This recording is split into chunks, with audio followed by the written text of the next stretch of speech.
दोस्तों, आज की इस वीडियो का टॉपिक है कि difference between MCB and RCCB. दोनों में क्या डिफरेंस होता है, हम इसको कहाँ कहाँ पर यूज़ करते हैं, कहाँ पर हम एमसीबी लगाएं और कहाँ पर हम आरसीसीबी लगाएं।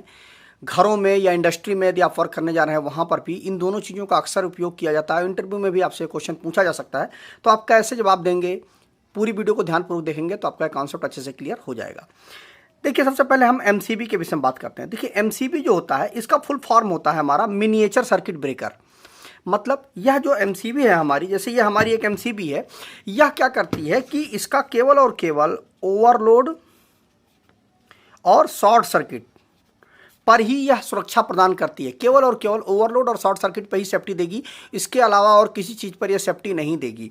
मतलब ओवरलोड का मतलब ये हो गया कि जैसे मान लीजिए एमसीबी जो आपकी है वो मान लीजिए 10 एम्पियर की हमारी एमसीबी है, तो इसके बाद इस एमसीबी से जो हम करंट ले रहे हैं अगर वह 10 एम्पियर के अंदर यदि करंट है तब तो कोई प्रॉब्लम नहीं है। लेकिन यदि 10 एम्पियर से ऊपर 12 एम्पियर के आसपास तक करंट चला जाता है, 11 एम्पियर करंट चला जाता है, 10.5 एम्पियर करंट चला जाता है, तो यह एमसीबी तुरंत ट्रिप कर जाएगी, बंद कर देगी पूरी सर्किट को।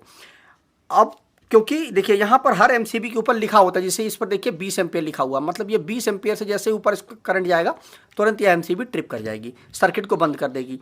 इसी तरह शॉर्ट सर्किट भी है। अब शॉर्ट सर्किट का मतलब ये हुआ कि मान लीजिए कि हमारी जो एमसीबी है उससे सप्लाई इस तरह से निकल रहा है, फेस निकल रहा है और न्यूट्रल निकल रहा है। अब यहाँ से मान लीजिए ये हमारी एमसीबी हो गई।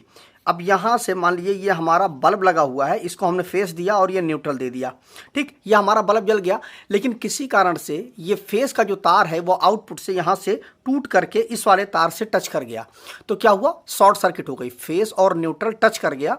तो उस कंडीशन पर यह एमसीबी ट्रिप कर जाएगी, क्योंकि जो करंट होगा जब शॉर्ट सर्किट होता है तो हाई एम्पियर का करंट जो है फ्लो होता है पूरी सर्किट में, इसलिए तुरंत हमारी एमसीबी ट्रिप कर जाएगी। या फिर हमारा जो अर्थिंग जो जा रहा है, अर्थिंग का जो तार हमारा जा रहा है उससे कहीं से फेस और अर्थ जो है टच हो गए, तो यहाँ पर भी हाई करंट फ्लो होगा और एमसीबी तुरंत ट्रिप कर जाएगी। तो दो कंडीशन पर हमारी एमसीबी सुरक्षा प्रदान करती है।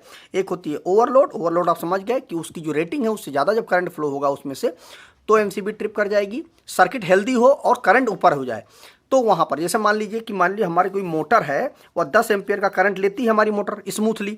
अब उस जगह पर मान लीजिए मोटर किसी तरह से जाम हो गई या कुछ प्रॉब्लम हो गई, तो यह मान लीजिए 12 एम्पियर का करंट मोटर लेने लगी, तो उस कंडीशन पर यह ओवरलोड की कंडीशन होती है, ठीक है। लेकिन शॉर्ट सर्किट क्या होती है, जब फेस टू न्यूट्रल या फेस टू अर्थ टच हो जाता है तो उस कंडीशन पर यह शॉर्ट सर्किट कंडीशन होती है। इसमें हाई एम्पियर का करंट तत्काल फ्लो होता है, मतलब जैसे ही शॉर्ट होगा तुरंत बहुत ज़्यादा करंट फ्लो होने लगेगा, उस कंडीशन पर यह तुरंत एमसीबी ट्रिप हो जाएगी। यह तो हो गई एमसीबी की बात। अब बात आती है हमारी आरसीसीबी।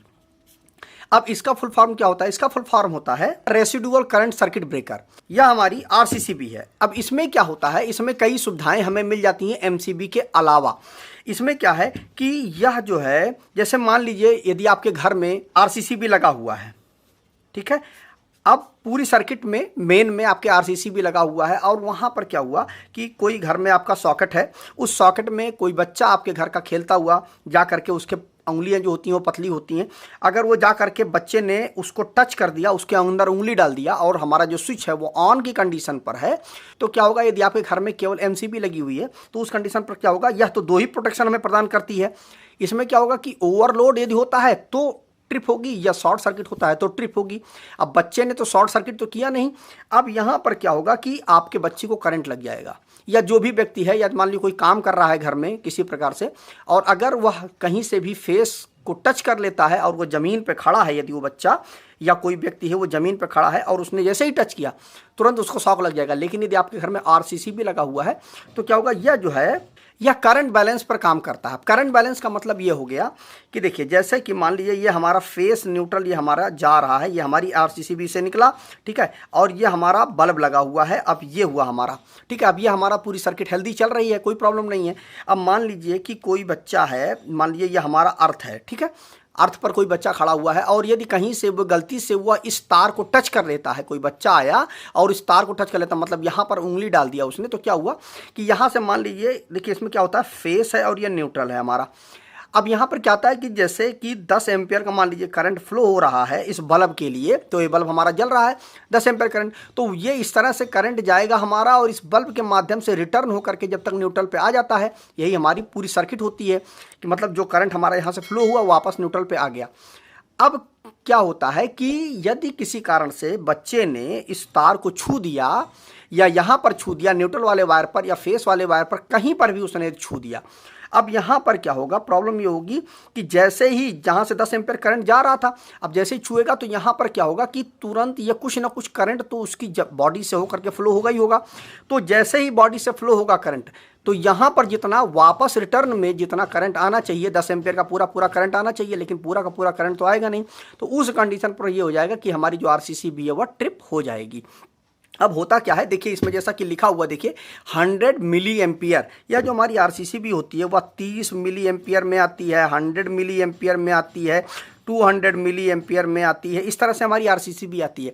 तो यदि 30 मिली एम्पियर की RCCB है तो यह क्या करेगी कि जैसे ही 30 मिली एम्पियर का जैसे ही करंट बकर उस बच्चे की या उस व्यक्ति के बॉडी के नीचे से फ्लो होता है, तुरंत RCCB हमारी ट्रिप हो जाएगी। अब 30 मिली एम्पियर कितना होता है, देखिए 1 एम्पियर में 1000 मिली एम्पियर होता है, तो सोचिए कितना 30 मिली एम्पियर का करंट फ्लो होता है, तो वह मतलब बहुत ही कम, उसको पता भी नहीं चलेगा और RCCB हमारी ट्रिप कर जाएगी।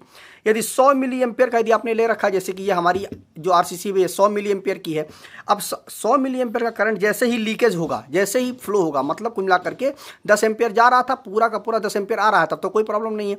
लेकिन 10 एम्पियर से जैसे ही कम होता है, 30 मिली एम्पियर का यदि लीकेज होता है, तो इसमें 30 मिली एम्पियर न्यूट्रल वाले पॉइंट पर जब नहीं आएगा RCCB के, तो तुरंत RCCB हमारी ट्रिप कर जाएगी। अगर 100 मिली एम्पियर का आपने लगा रखा है, तो 100 मिली एम्पियर जैसे ही लीकेज हुआ इस बीच में, तुरंत RCCB हमारी ट्रिप कर जाएगी। या 200 मिली एम्पियर का आपने लगा रखा है, तो 200 मिली एम्पियर का जैसे ही लीकेज होगा, तुरंत RCCB हमारी ट्रिप हो जाएगी। अब बात है आपके मन में आ रहा होगा कि 30 मिली एम्पियर क्या है और 100 मिली एम्पियर 200 मिली एम्पियर क्या है।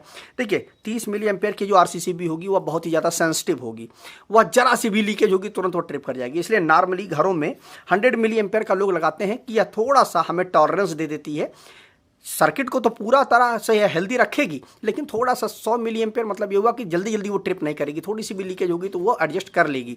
तो इसी तरह से जितना आपको जरूरत हो, नॉर्मली घरों में 100 मिली एम्पियर का लोग लगवाते हैं, वह जो है अच्छे से काम करती है। 30 मिली एम्पियर वाली ज़्यादा सेंसिटिव होती है। अब जैसे इसमें देखिए लिखा हुआ है, जैसा कि आप देख पा रहे होंगे कि यहाँ पर 1 लिखा हुआ है, 2 लिखा हुआ है, 3 लिखा हुआ है, 4 लिखा हुआ है। तो 1 वाले पॉइंट पर आपको फेस देना है और 3 वाले पॉइंट पर आपको न्यूट्रल देना है। तो यहाँ पर क्या होगा, 1 से फेस देंगे तो यहाँ से आपका फेस निकल जाएगा, और 3 में न्यूट्रल देंगे तो 4 से आपका न्यूट्रल निकल जाएगा।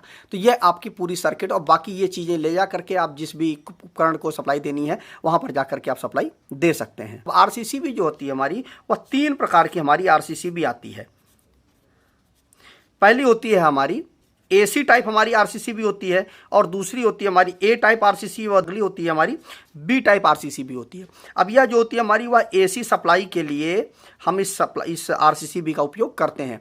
जो हमारी A टाइप की RCCB होती है, इसमें क्या होता है कि AC करंट का तो जहाँ पर यूज होता है वहाँ पर तो हम इसका उपयोग करते ही करते हैं। जहाँ पर पल्स कहीं पर ज़रूरत होती है वहाँ पर भी हम इस RCCB का उपयोग करते हैं, या कहीं पर रेक्टिफायर का उपयोग किया जा रहा है तो वहाँ पर भी हम इस RCCB का उपयोग करते हैं।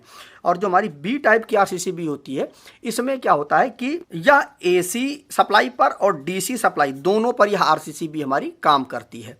तो 3 प्रकार की हमारी RCCB होती हैं। अब बात आती है कीमत की कि कितनी कीमत होती है। तो देखिए जो हमारी MCB है और RCCB है, MCB अगर मान लीजिए 100 रुपये की MCB आपकी आ रही है, ठीक है, तो हमारी जो RCCB होगी वही सेम रेटिंग की जो हमारी RCCB वह 400 रुपये की आएगी। मतलब 4 गुना कीमत बढ़ जाती है MCB की अपेक्षा RCCB में। RCCB में देखिए जैसे ही हमारी RCCB है, इसमें देखिए यहाँ पर हम इनपुट दे देंगे और यहाँ से हम आउटपुट निकाल करके उस उपकरण को दे देंगे जिसको हमें चलाना है। अब यहाँ क्या है कि यहाँ से जो इनपुट जाएगा, देखिए यहाँ पर लिखा भी हुआ है, यदि आप देख पा रहे हो यहाँ पर देखिए न्यूट्रल लिखा भी हुआ है, ठीक है। तो यहाँ पर हम न्यूट्रल देंगे, यहाँ पर आप फेस देंगे और RCCB से आपकी निकल जाएगी सप्लाई। इसमें क्या होता है कि यहाँ से जो हमारा फेस न्यूट्रल पीछे से इनपुट से निकलेगा, यहाँ से आउटपुट से निकला, अब वहाँ पर बीच में कहीं सर्किट में किसी ने टच कर दिया तो वो ट्रिप हो जाएगी, क्योंकि ये जो पूरा जो सर्किट है वो सीरीज में लगा होता है हमारा आरसीसीबी। या जैसे आरसीसीबी हमारी है, यह 40 एम्पियर इसकी कैपेसिटी है और 100 मिली एम्पियर की लीकेज कैपेसिटी है। 100 मिली एम्पियर से जैसे ही इसका लीकेज करंट बढ़ेगा तुरंत हमारी आरसीसीबी ट्रिप कर जाएगी। इसमें क्या है, ये देखिए एक टेस्ट की बटन दी गई है, इसमें लिखा हुआ है टेस्ट वंस 1 मंथ, मतलब 1 महीने में कम से कम एक बार आपको इस टेस्ट बटन को दबा करके आपको चेक कर लेना चाहिए। इसमें क्या है, जब आप सप्लाई देंगे तभी यह टेस्ट बटन काम करेगा। यह क्या करता है कि अब इस तरह से आपने आरसीसीबी को ऑन कर दिया, आरसीसीबी सप्लाई दे रही है। अब जैसे ही आप इस टेस्ट बटन को दबाएंगे तुरंत ये आरसीसीबी हमारी ट्रिप कर जाएगी। तो यह टेस्ट करने के लिए, अगर यह टेस्ट बटन से आरसीसीबी हमारी ट्रिप नहीं हो रही है तो इसका मतलब आपकी आरसीसी खराब हो चुकी है, आपको रिप्लेस करने की ज़रूरत है। अगर यह बार बार जैसे ही आप दबाते हैं तुरंत आरसीसीबी आपकी ट्रिप हो जाती है, इसका मतलब यह हुआ कि आपकी आरसीसीबी जो है वो एकदम सही है, आप इसको लगातार कंटिन्यू वर्क में रख सकते हैं। तो अब आपके मन में यह प्रश्न आ रहा होगा कि जो हमारी आरसीसीबी है वह तो लीकेज से हमें सुरक्षा प्रदान कर देगी, तो यदि कहीं पर हमारे मान लीजिए हमारा घर में, पूरे घर में यदि हमने आरसीसीबी लगा रखी है तो लीकेज होगी तब तो हमारी सुरक्षा प्रदान कर देगी। लेकिन यदि कहीं पर मान लीजिए शॉर्ट सर्किट हो जाता है या अर्थ फॉल्ट हो जाता है तो उस कंडीशन पर हम क्या करेंगे? उस समय तो हमारी आरसीसीबी ट्रिप होगी नहीं, तो उस कंडीशन पर हम क्या करेंगे? तो उस कंडीशन आप क्या करें, पहले आप आरसीसीबी को घर में लगाएं, ठीक है, और इसके बाद आप एमसीबी से पूरे घर में सप्लाई को सर्कुलेट कर दें। तो उससे क्या होगा कि यह जो है हमारी इसी प्रकार से कोई लीकेज होगा उसकी सुरक्षा प्रदान कर देगी, और जो हमारी एमसीबी है या शॉर्ट सर्किट मतलब ओवर करंट की जो प्रॉब्लम होगी उससे हमारी एमसीबी सुरक्षा देगी, और जो आरसीसीबी है या हमारी लीकेज से सुरक्षा दे देगी। तो इस तरह से आप सर्किट में ले सकते हैं। मेन में आप लगा दें आरसीसीबी और उसके बाद आउट गोइंग में आप टोटल में एमसीबी आप लगा करके सर्किट को बना सकते हैं। तो मुझे उम्मीद है कि आपको वीडियो अच्छी तरह से क्लियर हो गया होगा, समझ में आ गया होगा कि कहाँ पर हमें आरसीसीबी का उपयोग करना है, कहाँ पर हमें एमसीबी का उपयोग करना है। तो वीडियो अगर अच्छा लगा हो तो वीडियो को लाइक कर दीजिएगा, शेयर कर दीजिएगा अपने दोस्तों के साथ, जिससे उनको भी ये जानकारी मिल पाए। तो आज की वीडियो बस इतना ही। नमस्कार दोस्तों।